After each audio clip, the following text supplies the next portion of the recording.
We met like 3, 4 years ago at a first round event. I think it was like in the desert, Maybe even longer. maybe. And we were at dinner together, and it was like one of my favorite conversations at the dinner. And you're one of my favorite founders I've ever met. So I'm super excited to chat. I appreciate that. So that's yeah, same. I remember that, and I remember being like, yeah, this is it, which is my favorite statement. Um, And yeah, so I'm super excited to just like, I don't know, this is obviously our audience is like very finance focused. I have some finance stuff, but then also I think there's like some interesting, I appreciate a lot of the way that you look at the world. So I'm going to just like try to bring that out a little bit if that's cool with you. Yeah, exciting. Well, actually, Um, just to let you know, I just came out earlier today of like a face reading like thing that my co-founder Varun met this face reader uh-huh, recently, and then we brought him over to the office to like do face readings uh-huh. for a bunch of us. And so actually his reading was so accurate within like 20 minutes of just chatting with me. So just throwing that out there for you for How future. confidential is this face reading? Are It's you not able to confidential. share? Yeah, yeah. Okay, so actually, can I just start there? I want to, because I can't read faces. Um, Yeah. which is ironic because I played a lot of poker, still can't read faces. But would love to. Yeah, well, what's your face reading? I think so it's interesting. So this guy basically he actually worked for the like a police department for like 20 years, and then he worked in like a hospital, and then he started working with businesses. So he's kind of like, and his whole thing is everybody's reading faces, right? You're even if you can't, you're trying to notice are the words matching with kind of the expressions? Is this someone trustworthy or not? So it's not like this, magical thing. But his whole face reading, and this is super fresh. Actually, I haven't told anyone yet about this, so it's funny to just publicly announce it. But he was like, um, he likes to look for contradictions. So that's kind of like where the interesting things are. And he has this thing of like personality is not the same as character, right? So you're born with one, and then one you develop on top of, and like, are they aligned or not? And so for him, the first contradiction that he was noticing in me was that I'm a freedom loving person that likes to have, but then I seek kind of like responsibility, and I'm high in duty. And so those two things are opposed. So like I like spontaneity, I like freedom, I like being able to do anything, and at the same time I have very high like duty and responsibility, and those two things are in tension. And I also seek harmony. Okay, the harmony seems like a little bit off because the first two really do seem. And it's. I would ask you. A lot of people think the CEO, you have all the power. You're like the most, flexible. Like you have uh, the most freedom in any job. I don't think that's true. Do you?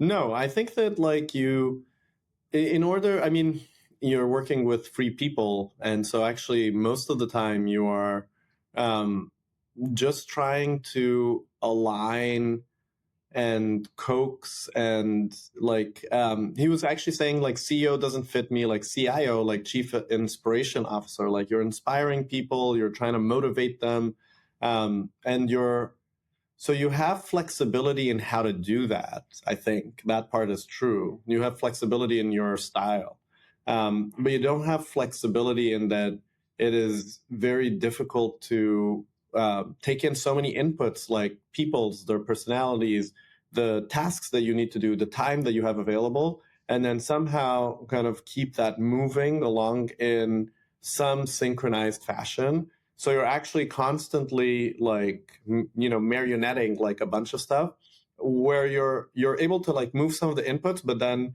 it's like a black box. Like I tell someone to do something, and then they say yes, and then they do something different, and then I'm like, hey, that's not actually what we discussed. Right? So it's like you're trying to make something happen where the buttons don't actually do what you're telling them to do. But sometimes people do things that are better than I had imagined. So it works both ways. It's very similar to having toddlers, let me tell you. I guess everyone's just a big toddler. Yeah. Cool. And then the harmony part, how does that fit into the contradiction? So I think the harmony was actually the harmony part was connected to a second section, which was he was kind of like describing my character. He was like you're trying to do things differently, but you also value harmony. Yeah. And then his last thing that was kind of interesting was like he was like, you should try to figure out how to ask for help. He was like, your facial expressions show that everything is good, everything is calm, everything is always good, and you can do it. And so people don't know when you need help, and you don't ask, and so you end up like carrying too much, which is something that I've been thinking a lot about. Actually, is just how do you ask for help, and how do you yeah, I think it's something that has been like a goal for me to just figure out how to actually set that up, Wow. and for the right type of help as well. That's cool. Yeah. I feel like your relationship with Varun is actually a really good example of you like getting, I don't know, someone who's like an amazing partner at like, Right. help basically, no?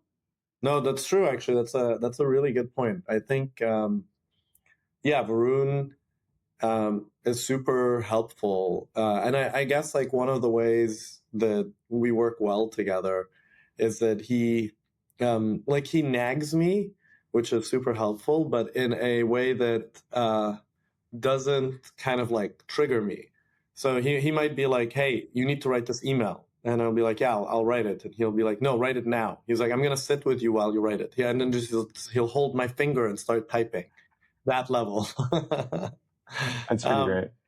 yeah, so he's been amazingly motivating, and he does that for everyone. Like every day he comes in, he's like, "Are you hyped?" And I'm like, "I am," and he's like, "Okay, bear hug." Okay. That's awesome. It feels like a very yin and yang relationship. Would you agree? Right. People have been mentioning that. I didn't kind of notice it because I don't tend to think of myself as like very uh, like um, I think I have moments where I'm like super high energy, but I've kind of I think developed this kind of like low key affect where it's like everything is steady, Yeah. and so now we have this like interaction, especially like work wise, where it is a yin and yang thing. Where like, but we've also balanced. Like I think Varun has become more yin as well, and I'm like taking up sometimes we switch roles, which is I think what helps us stay balanced is that Yeah. we're not always playing the same role. There are situations where like I'm much more kind of like aggressive and let's go get it, and he's much more like steady. That's really cool.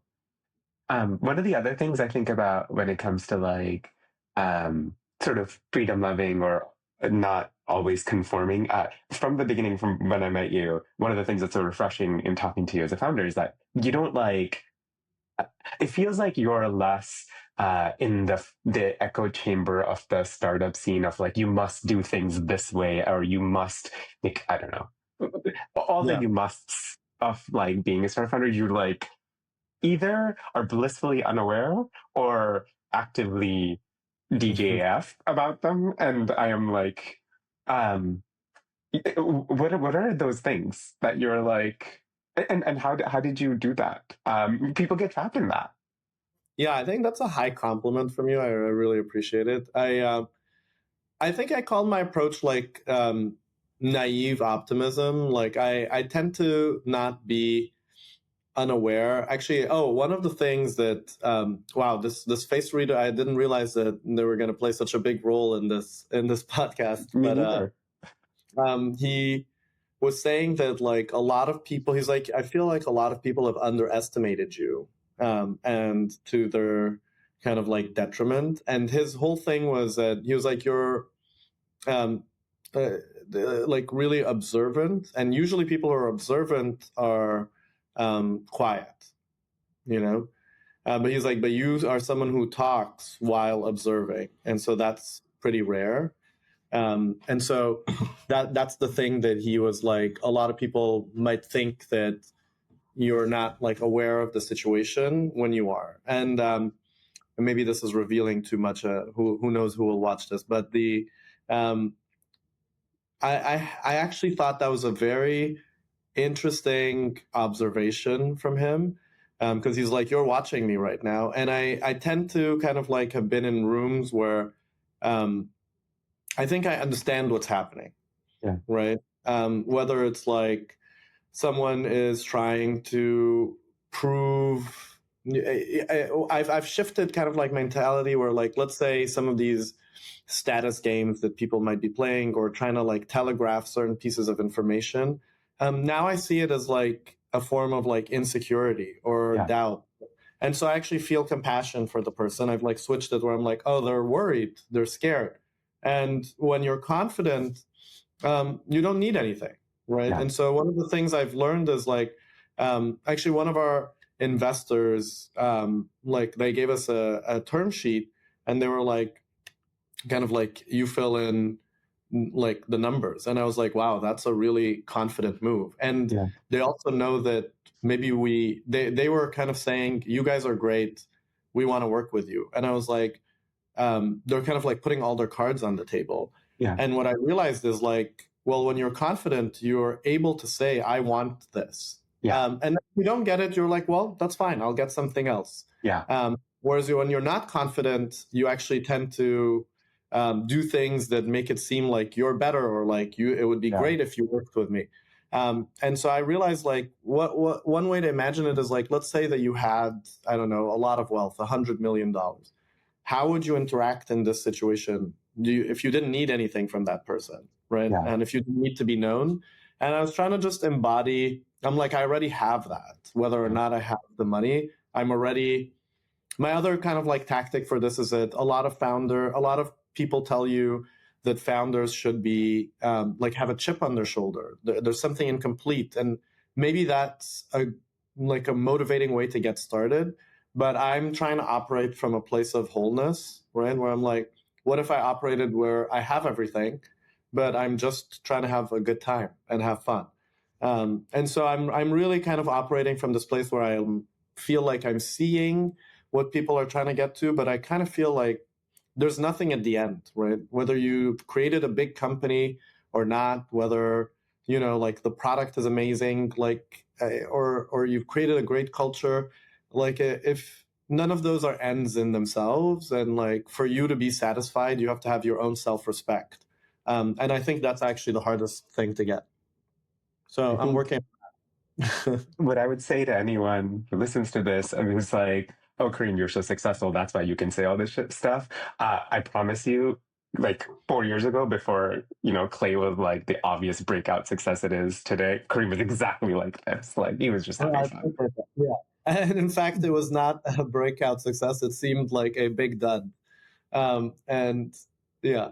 And so I actually think that like that's something that I try to remember, is that like what got you to a place of success was actually some of these things. And I've had actually people, you're right. Sometimes I've said things to people before anything happened, and we're in this catch-22 where, let's say I say I don't care about money, people will be like, well, you don't have any money, so that's why you don't care. Or if you do have money, you're like, well, that's why you don't care, because you do have money. Well, I'm like, well, then I can't communicate to you any truth because you don't want to Right. believe it. Right. Either they'll believe you or they won't. Yeah.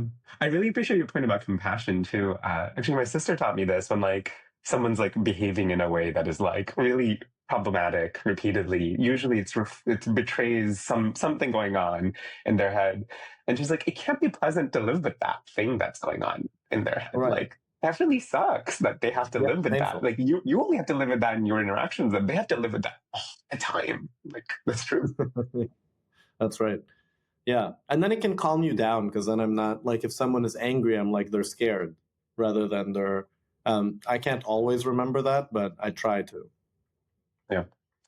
Um, okay, so taking the theme of doing things differently and applying it to like a bit of the financial design of Clay, for a lot of folks, the obvious thing to do 4 years ago or whenever you started doing usage-based pricing was the seat-based pricing, but you kind of took a little bit of a less traveled approach. Um, Do you kind of remember what your thought process was as you first did it? Yeah, totally. And we wrote like a couple of blog posts on actually how we set up our pricing that I think folks should check out if they're curious about. We're always kind of trying to like dig deep into that, and that was really spearheaded by Varun. Like we're trying to be transparent about how we think about it. Yeah. But the story is actually more complex than it seems. So one thing I think about in general in company building is alignment. Yeah. So like how does every part of it like align with the market you're going to, the type of customer you're selling to, like with yourself, with the people you're hiring. And so for us, we knew that, so we're aggregating. So just to kind of like give people like a high level view of what Clay is. So Clay is like a creative tool for go-to-market teams to help implement any idea for growing their business. And it's based on this concept that if we just had the best data in the world, so we aggregate all of the data providers around company and people, you can then have any piece of information so that you can find the right person at the right time and send them the right message, which is kind of the ever ongoing task of go-to-market. And we call that go-to-market alpha, actually. Like if you can figure out who the right person is before other people and send them the right message, whether they're your own customer that you're expanding or a new customer, that's the alpha that you have. That's the competitive advantage. So we aggregate all these different data providers, and we were thinking about pricing. In the market, the way people think about it at the time, there was seat-based pricing, and then there was also already some kind of usage-based pricing, but it was based on leads. So you would say, oh, well, you gave me 10 leads. How much is each lead? It's like 25 cents. Whereas what we were saying is we're not selling you leads. We're selling you data from lots of different data providers, and you can choose to use as many or as little as you want. People did not get that. They were very resistant. And they were like, why don't you just figure it out and figure out who the right thing is, and just I'll pay the right amount if you can figure out how to unify the profiles or figure out who my ideal customer is. And so this was a big part of Clay where we kept going back and forth. We were like, okay, let's try to do that. But then we realized it's not really possible. If it was, then you would have kind of the magical database that has everybody's what they do and what company they work at. And there's so many different ways to slice out a company, right? And so does it have SOC 2 compliance? That's a new property that might not have existed before, right? And so what we wanted to do is to give you the tools to figure out what is actually useful to you, and then you pay for what you use. And that made sense. So we set up this usage-based pricing based on the number of data providers that you use and which data points you look for. And it didn't work. It was very confusing. So people were super confused. We had a lot of questions about it. And we actually rolled it back. Actually, I've never talked about this before. No one really knows this. We rolled it back, and then we tried to have like a flat kind of like platform fee, and then some kind of like amount of usage based on number of rows. That one was even more complicated and worse. And so I made this decision, and there's a couple of decisions in Clay that I think were, they take a little bit of courage, because you have to kind of say, okay, like, what if I really believed what I'm saying and put it out there? And so we actually realized some of the problems were that our billing system was not as well built as it had a few bugs, and we didn't wait long enough. So we rebuilt it again. And this time it was perfect. It's the same billing system that we used. There were no bugs from the beginning and no bugs afterwards, right? You just have to pick the right engineer to work on this. And Wow, that's amazing. yeah, and then we kind of like explained our thinking clearly, and we targeted the right type of customer when we launched it again. And then it worked. And the thing is, we still get a lot of complaints that credits are confusing, and I spent too many credits, or how much. There's a lot of questions about this. We can dig into them, but each of them is something that we can tackle. And I saw the market change. So it used to be that people were like sell it by leads, and then once we started to get enough traction, people were like, actually what Clay's saying makes more sense, and people would explain the pricing to each other. So there is also like an element of patience and of the market kind of like coming toward, like if you think the idea makes sense a priori, it might take some time for people to adjust their norms and habits to like understand how you're doing it, as long as it's like logically consistent. That's really cool. When it didn't work the very first time, what did that look like? What did not work look like that made you change it? It had the same kind of complaints that we have now, but we freaked out faster. So we didn't have enough patience or traction to kind of like believe in it. So we changed it back too quickly. And number two is we were in conversations where people would bring up the pricing as one of the issues, when really the main issue is that the product itself like wasn't delivering the value yet.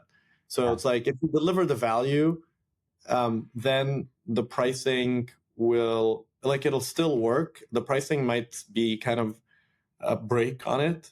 Yeah. But you can then kind of like remove the break, versus like in the beginning, we're like, oh, the pricing is the problem. And it was like, no, the product is the problem.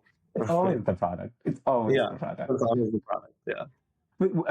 If you have to think about like the three big changes in the product, from the pricing doesn't work and now pricing is not an issue, same exact pricing, like, or similar enough pricing, Yeah. what was like what made the product click?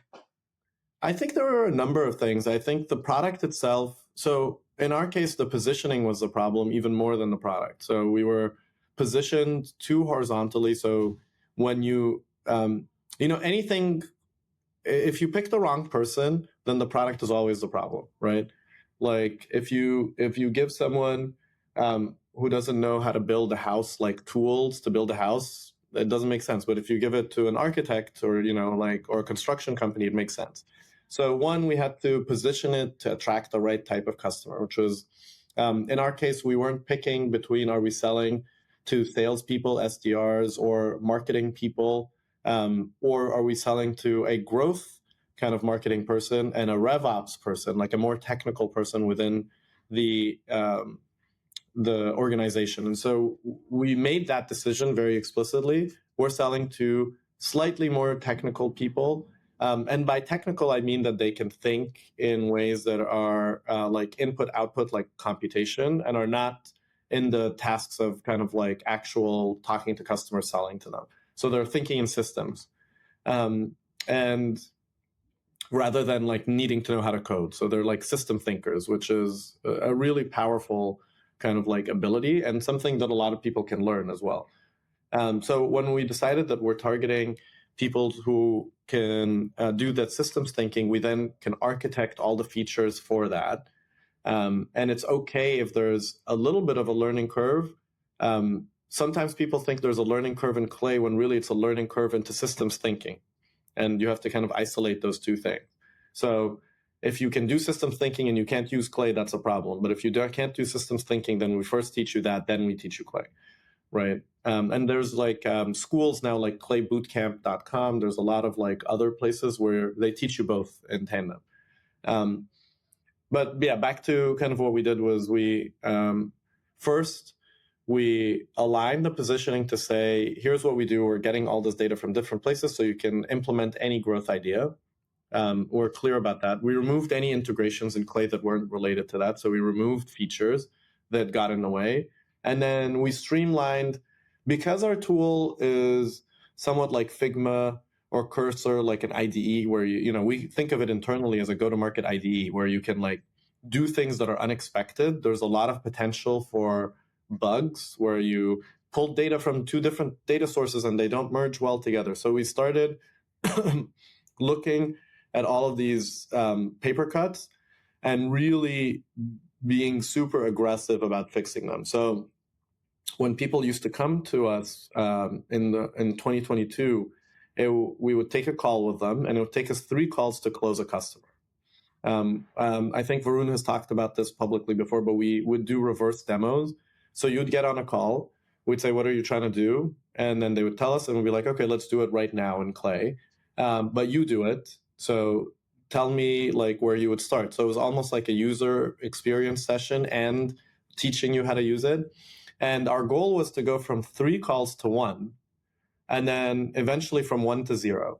And the way we did that was anytime we would see an issue or a bug as the person was doing it, we had an engineer sitting right next to them that was fixing it in real time.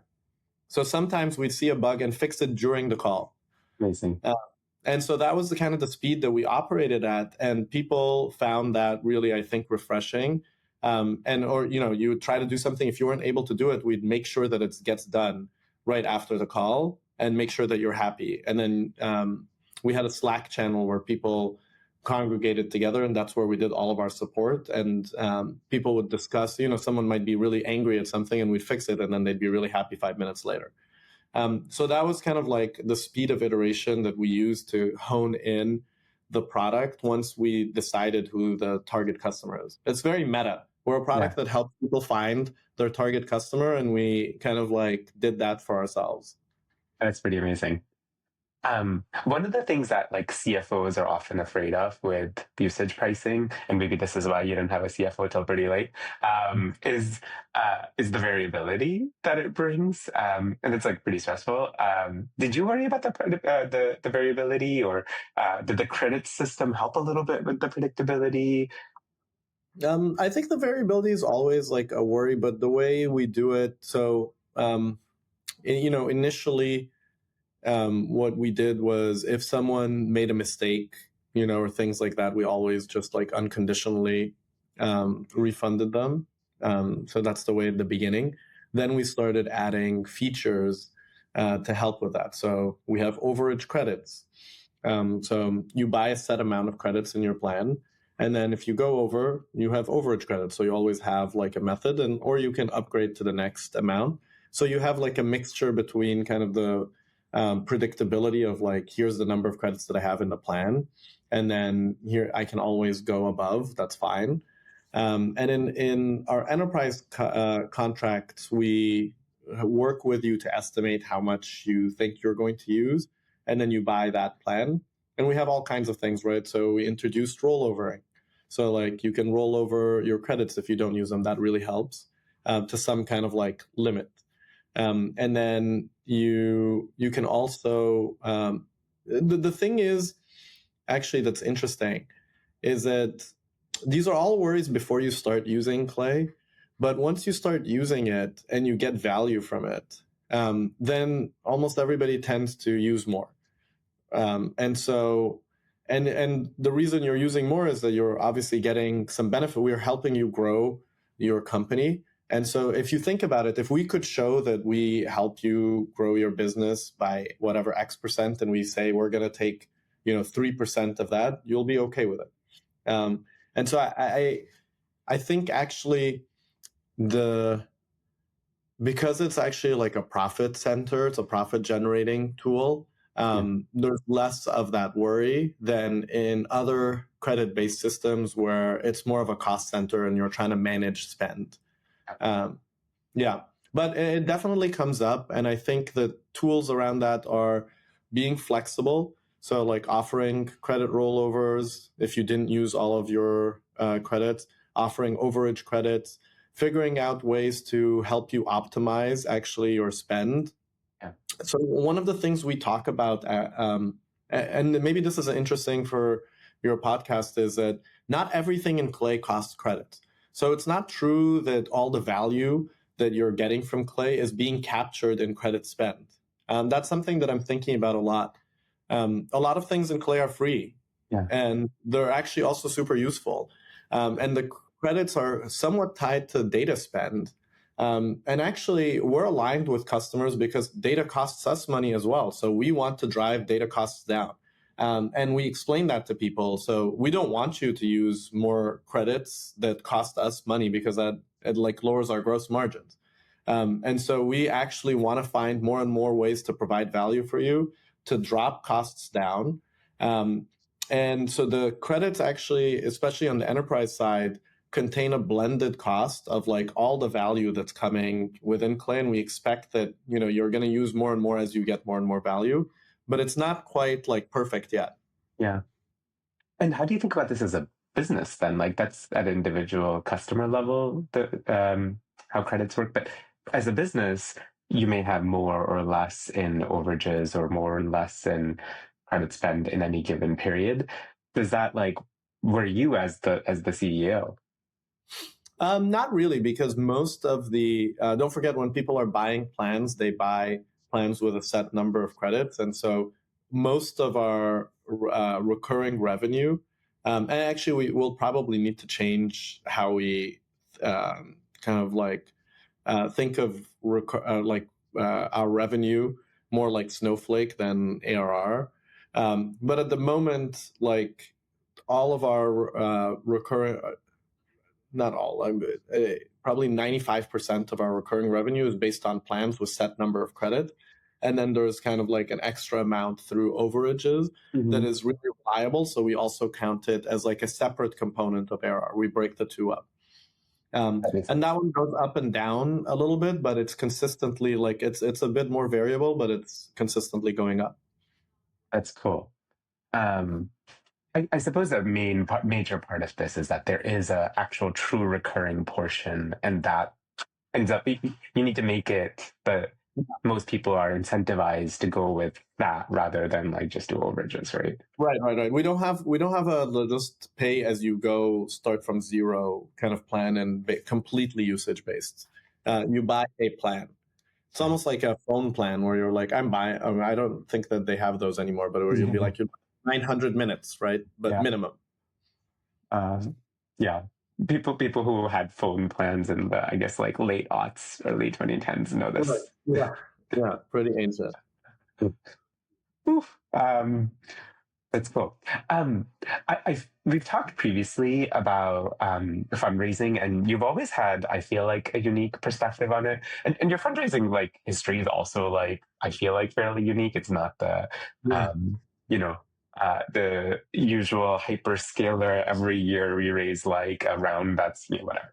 Um, what can you share about how you think about fundraising in the context of building Clay?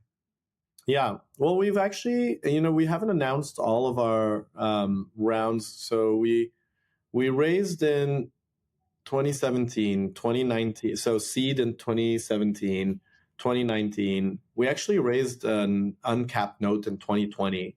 Um, and we raised again in 23.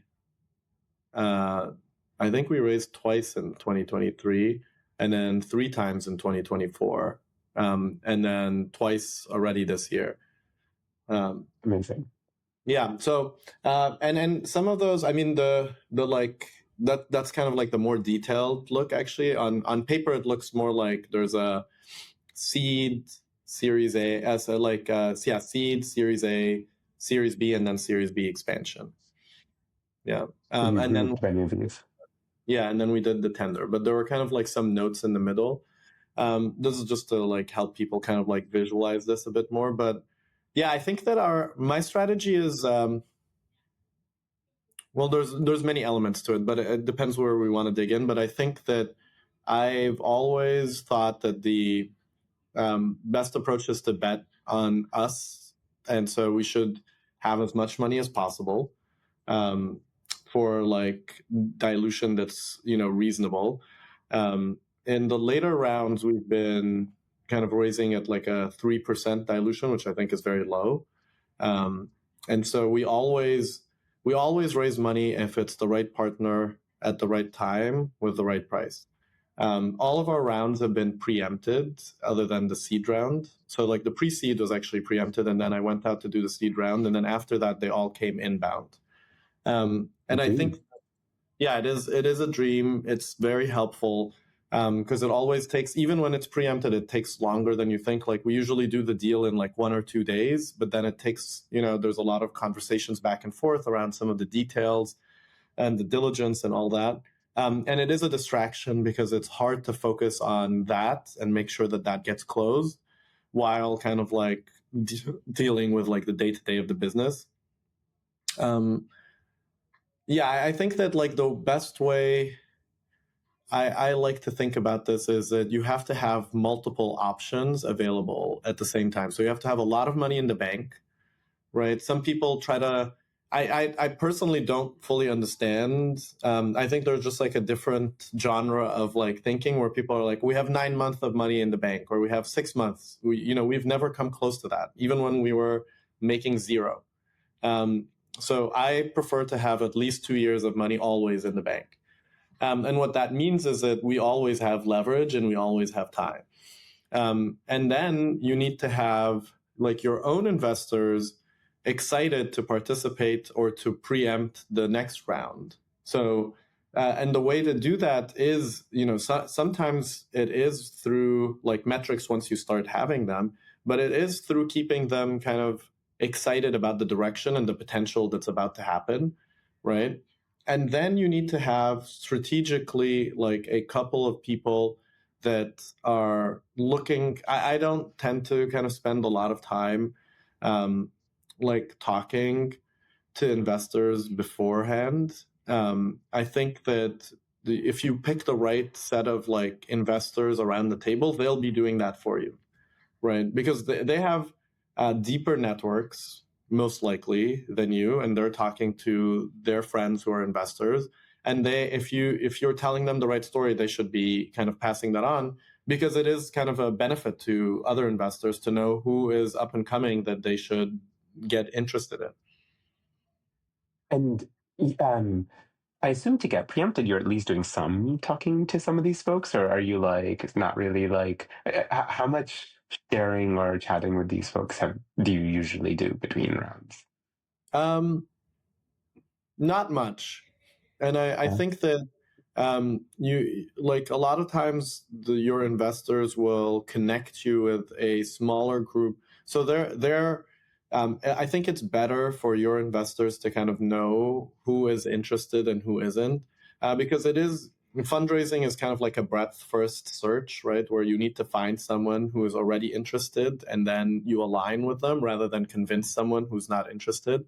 right. And so your investors should be doing that for you by kind of talking to others, seeing who's interested. And when you check in with them, you can hear like who's interested, who's excited about this, where is it resonating? And then you could take some of those meetings as you get closer, Yeah, um, feeling like you have what's necessary to get preempted. And then in those conversations, you're usually sharing kind of the story of what you're doing so far and like what you're excited about. And when investors are interested, they will tell you.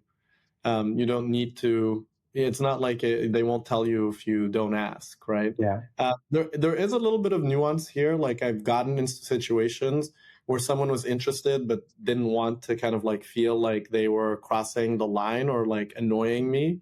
Um, and so you're always, you need to be open to it but not seeking it, I think. yeah.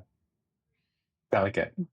Yeah, it's Um, very actually. The more I think about it, the more I'm like, yeah, it's a very delicate balance. um, Clay isn't your first company, and I feel like a lot of these lessons you probably learned over a longer period of time. You've in the past said with Frame that you sold too early. How did that like experience influence the way that you're building Clay? Yeah, I think that, I mean, so the first company, I think I was 24. We sold it after a year to another company that was growing really quickly. And I think they had raised their Series B from Benchmark right after we joined. And I think what I learned was that I think we grew from like 30 to 150 or 120 people really quickly. And then it kind of stalled at that point, and there was like a lot of like change that was happening. Um, but what I realized is that we were growing. I didn't realize how hard, like the product that we were building was growing, and I didn't realize how hard it is to find growth. And Yeah, so, whenever you find growth, I think you should be figuring out how to like narrow, focus, like kind of nurture that growth. It's hard. It's like you're walking in a desert. You find a patch of land. Don't walk. Actually, someone told me, don't leave fun for fun as yeah, advice, which yeah, I think is really key. So yeah, don't leave a garden to find another garden. Like tend to the garden. And so when we sold, we it's hard to diligence the company you're selling to, right?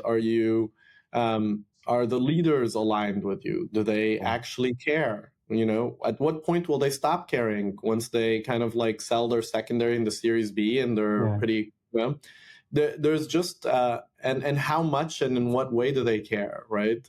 So I think you need to kind of figure that stuff out. And to figure out if the quality of the other hires is really high. Like it's tricky when you have like full control to not having full control. You're kind of like trusting that team. And for me, I didn't have the tools to figure out how to do that. And so I think that actually first round asked me in our like partner meeting, they're like, well, you sold a company after a year. Why wouldn't you sell this one? I was like, well, because I sold that other one. Now I know. Um, so even when we've done acqui-hires, actually, I've like talked to the founders and been like, "Are you guys sure you want to do this? Like, Yeah. are you burnt out? Number one, because we can't have that, right? And number two is like, are you culturally like sure that this is the right place for you? Like, why? Here are all the other thing that I've learned is like, in when we got acquired, they talked to us for a long time, and then at the end they talked about comp after we had spent all this time, and then we were super distracted. And so I try to treat people differently here, learning from that experience, where I'm like, when we talk, I start talking about the comp first. If you agree with the comp, then let's have the conversation, because I don't want to waste your time or our time, Yeah. right? Instead of like kind of like luring you in and then you feel like the sunk cost. Yeah. Because the thing is, negotiations aren't about winning. If you Yeah. hire some people who are annoyed the day they walked in, they feel salty, Yeah. right? You've already lost. Like, you want to start with some leeway. I think it's the same we were just talking about fundraising. You should walk out of the fundraise. Like, some people think everybody should be annoyed. That's a good negotiation. And I don't think so. I think everybody should walk away feeling like that was good. And actually, the best investors have been the ones that have been the easiest to work with, right? Yeah. Here's the valuation, here's the number. Yes, yes, yes, no to that, yes. And then I'm like, oh, I'm excited. Yeah. Right? This is a partner. Whereas the other people who are trying to pull one, over your like nickel and dime you, I'm like, what are we building like wealth together? Or are we kind of like negotiating over silly things that don't matter? The whole Right. thing is based on trust anyway. Yeah. Both at work with investors or with your employees, the rules are there to guide us on the edge cases, Yeah. right? Yeah. I feel like that principle applies to every negotiation. Like, even like I found that customers who are just extra difficult in the purchase process, they're going to be extra difficult always. Or like Yeah. employees who like suddenly worry about like random thing that like really shouldn't matter. You're like, yeah, this is actually going to be a bad relationship. Totally. And I think some people, the interesting thing in the where I think the coaching can come in is some people have this as a learned behavior where they think, oh, this is what I'm supposed to do, right? Mm, I'm supposed to do this because it's the expectation, or like I'm going to point out this thing because that's providing value. And I'm yeah. like, actually, you're not, right? It's kind of like with your lawyers, for example, like our lawyers might point out like a bunch of issues in the contract, but I'm not going to bring up each one of these issues because some of them are unlikely, and it's me kind of like being pedantic about it. Yeah. Whereas, like, if I'm going into business with you, I have like a high level of trust, right? And I'll give you an example that I heard from someone else. Like, it's like well, or even just like some of my own kind of like times was like, sometimes let's say we made a mistake, sometimes I've had employees like, you make a mistake in the like stock option grant, like in the like document that we send. Yeah. And it's like, of course we should have that Yeah. right? But at the same time, my kind of like approach is, even if we had it wrong the other way, we would make it right, Yeah. you know? Yeah. Um, and actually, you want to work with people who will do the right thing, regardless of what's written there, because the documents are there as a safeguard. And of course, you need to have everything papered. But actually, as you build like more trust in the organization and with other like with your employees, with your investors, you are all kind of like aligned on doing the right thing. Yeah. Um, Obviously, like there's interpretability around that, but like when you have a really good partner, you actually end up sometimes sacrificing your own um, like rights even in the moment because you're trying to go towards the right long-term thing. Yeah.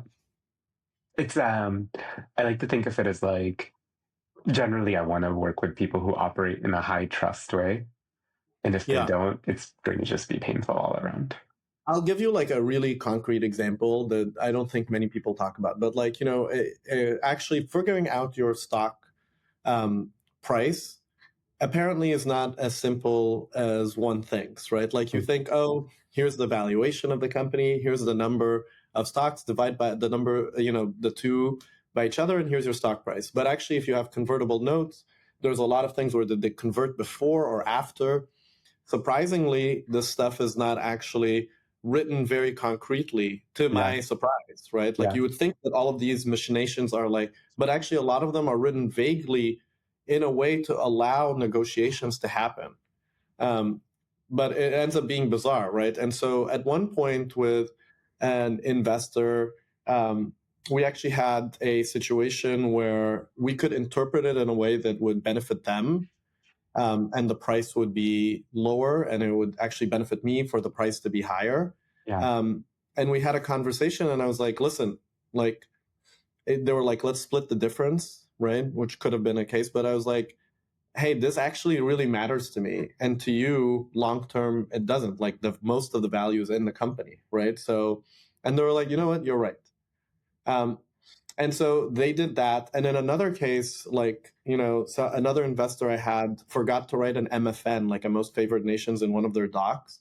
And I actually gave it to them, like, basically backwards to make sure that they get kind of like that, that Yeah. the benefits of that.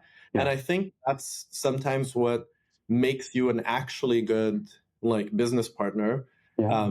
is not sticking to the letter of like what you wrote, but like actually sometimes it's the intent that matters the most. And I think that's the energy I think I and others hopefully try to bring to working with each other. I so agree with this advice. That's awesome.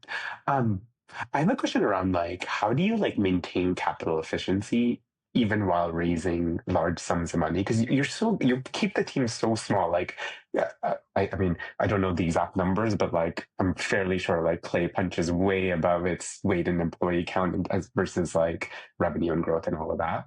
Um, how do you maintain that discipline for yourself and your team? Yeah, that's a great question. I actually, that was like a worry that people have. Um, and as we raised more money, right? Like if you raise at the right time, now you have too much money and you're like, oh, maybe we should spend it on frivolous things. But I think one is that you need to prove that to yourself. So, um, the way that we operate has been always around, how do we, I think step one is to make sure that when you're investing, you invest in the growth as the company is growing, like in the next, let's say, quarter of growth. So you plan based on the stage that you're at. So we would add headcount, based on the growth that we're seeing right now, and not based on some imaginary growth, right? And number two is that we got to 10 million ARR, I think, with 25 people. Um, That's and so rare. yeah, so we also keep the team. It's also just easier to manage for me, right, at the time. But we keep the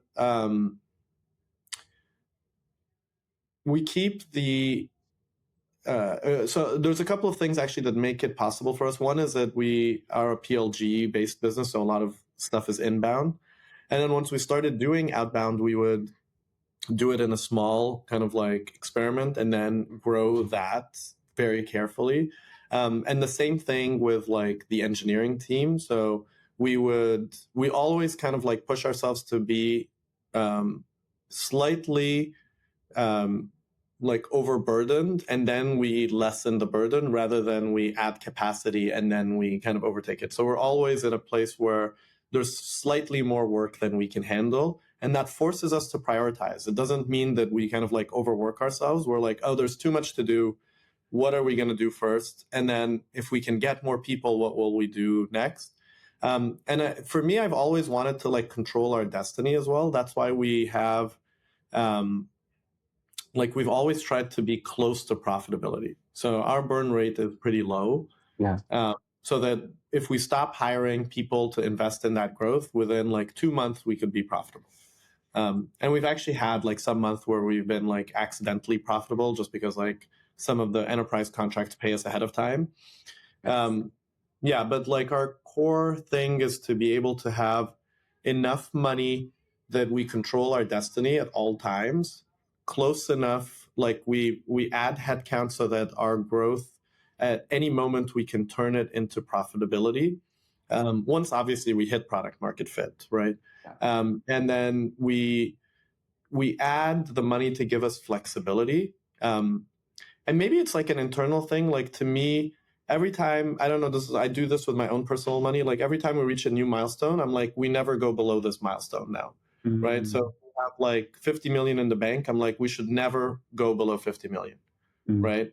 So if let's say we have 70 and now we're like, there's a new marker, 50 is the minimum, right? Yeah. If we're at like 120 and we're like, we never go below 100, right? Yeah. That's kind of like our money that gives us optionality. And it needs to be proportional to the size of your company. So I like to think about disaster scenarios. Let's say we lose 50% of our revenue tomorrow. How do we survive? Yeah. Right? Yeah. It's like, it's special to have that as a founder, have that discipline, but it's like extra hard to have that discipline sort of be, because you're not the only one making hiring decisions anymore, right? You're not the only one who's thinking about, should I add headcount? And so, Right. and everyone's sort of instinct. Okay. So maybe this is helpful. I was just talking to someone about this, and they were saying like, how did you grow from like 30 to 160 people? Like, it's so hard to manage. And we actually have had, fortunately, a smooth ride around this. But we like headcount planning is done centrally. We don't say to teams like, hey, you can go hire people. If you want to hire someone, we do headcount planning every kind of like quarter. And we just kind of like we do it at the beginning of the year, then we adjust it, and you add your requests. Then we go in and prioritize it. And for EPD, I'm aware of all the hires, and for Ops, Varun is aware of all the hires, and we then go out and kind of like recruit against those hires. But you can't just go hire someone, and it's not like completely distributed. Yeah. Every person that's been hired has gone through me or Varun. Yeah. And I think we've kind of like kept tight. I've heard some people like hire a head of sales and then they say, okay, you hire your team. We don't do that. Like we're hiring every single person on your team with you. Yeah. Until you understand the philosophy that we're using, and then we can kind of like move on to the next person. And this, are people like disappointed when you're saying no to their requests? Or how do you manage that? Like, are they saying like, well, I can't do my job then? Well, we have to explain. I'm like, well, listen, do less, it's actually about focus. And I'm like, we try to like explain exactly what's happening. More people equals more management. Do you want to be doing that? Right? Do you want to figure out all the problems? Because if you come to me with people problems, I'm going to be annoyed because I told you not to hire this person, right? Or not to grow this team too fast. And we try to keep the teams, I think it is the type of people that you hire, the explanation around why no, right? So for example, our support team was growing and I was really worried about it. Our support team is very smart and actually is a feeder into a lot of other teams. So people go into product, people go into growth strategy, right? And then we're also like, hey, use AI tools to kind of like build new systems.